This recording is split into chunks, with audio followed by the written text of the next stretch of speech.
Toward the end of the month, we enter the Pluto station phase along with Mercury retrograde. This timeline of September 27th through October 17th will be quite volatile and reveal the true nature of what the last 20 months have really been about. We may also witness continuing fallout in the economic, social, and healthcare realms. As Mercury in Libra squares the degrees of the potent Saturn-Pluto conjunction in Capricorn of January 2020, we are dealing with the deconstruction of our former reality. While Mercury retrograde is a recurring transit, in this instance, the news we hear may be more global, serious, or profound.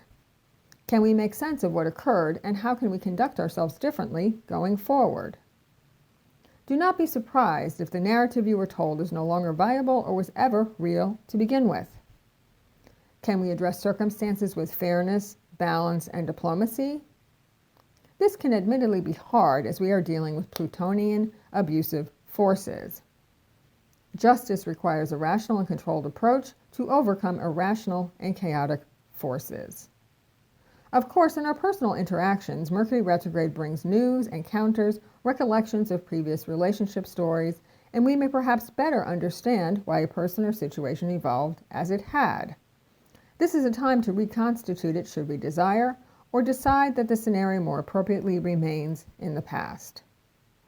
Some issues that could arise have to do with the essential Pluto and Capricorn theme, abuse of power and how we react to it. Is the person in front of you a shadow of the original abuser? If so, can you transform the situation by taking back your projection and integrating this power within? What is the right use of power? During this Mercury retrograde, where might you receive information that was previously obscured? For Aries, how relationship partners perceive you, their rationalization for previous actions. For Taurus, how to adjust your working day operations in the face of current economic or political climate. For Gemini, through understanding the mindset of previous lovers or business partners. For Cancer, considering where you might want to live or move to, if relevant. For Leo, what your neighbors or close friend thinks of you. For Virgo, how can you make money in the current climate? Will you retain the same clients? For Libra, how do you present yourself to the world now? Is it differently from pre-COVID times? For Scorpio, understanding your codependent nature.